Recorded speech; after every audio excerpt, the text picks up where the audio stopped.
The UN was founded in 1945 after World War II to promote international cooperation.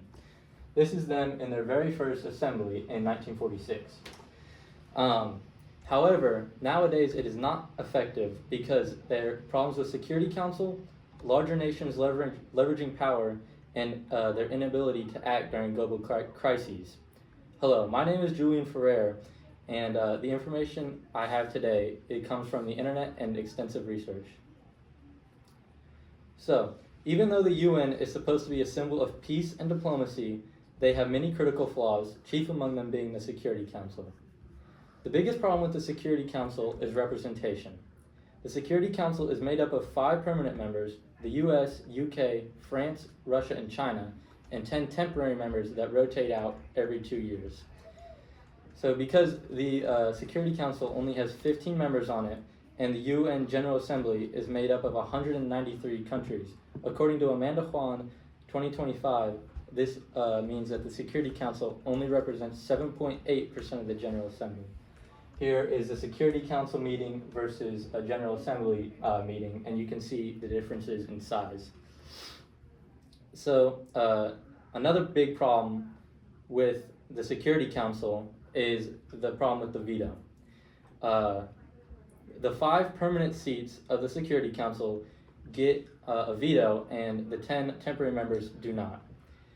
Unlike the veto in our Congress, it cannot be overruled. So this means when the Security Council votes on a resolution and one of the 5 permanent seats vetoes it, this resolution is completely done and cannot be passed through.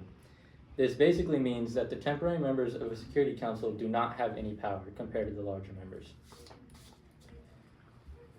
So as bad as the Security Council is, the issue actually runs deeper with big nations trying to shape outcomes. So one of the nations that actually leverages the most is the US. This is because the US is actually the biggest donator of money to the UN.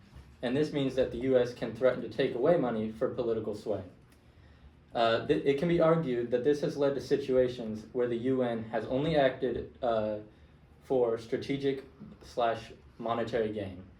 One example of this is Kuwait in 1991, when Iraq annexed Kuwait, and the UN quickly responded with a coalition of 35 nations over 7 months to take Kuwait back. Right here you can see a UN coalition response where the UN took out fleeing Iraqi forces on what is now known as the Highway of Death.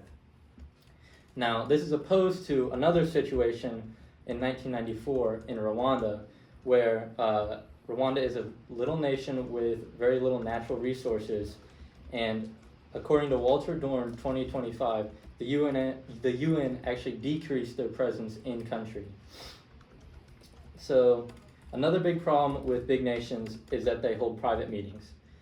It has been known for France, the UK, and America to hold a private meeting, come up with their own resolution, and then present it to the General Assembly. According to Erskine Barton Childers, 1994, they secretly come to decisions and then emerge to tell the grubby elected members that they may now rubber stamp those decisions.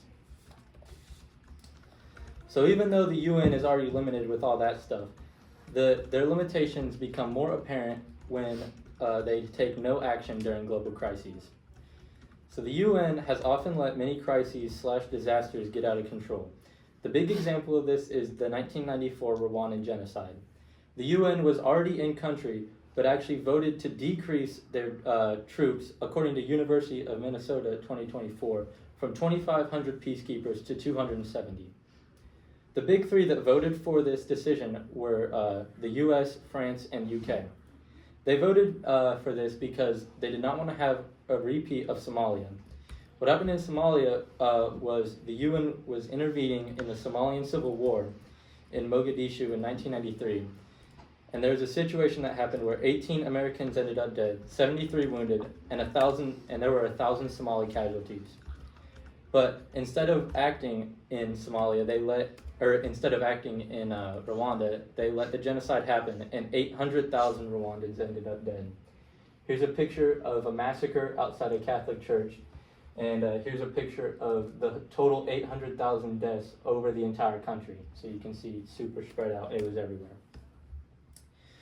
So another big problem with the UN inaction is their consequences for breaking a Security Council resolution. An example of this is Resolution 1701. Resolution 1701 said that Lebanon had to get rid of Hezbollah in country.